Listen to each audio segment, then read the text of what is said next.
Hello and welcome back to our channel. So today in this video we are going to discuss about how to create community group in WhatsApp Business. So without wasting much of our time, let's get straight into the video.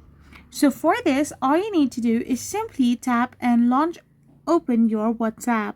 Once you open it, you need to simply tap on communities. So once you're in your community section, to create a new community group, you need to tap on new community. After doing this, you need to tap on get started and now name your community. I'm just naming it home and then hit the arrow like option. And after you have done this, you need to now simply tap on add group.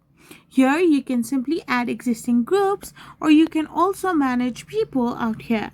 So if you're going to send like a link to people to welcome to your community, then they will be automatically inside here, or you can also tap on add members and add them manually.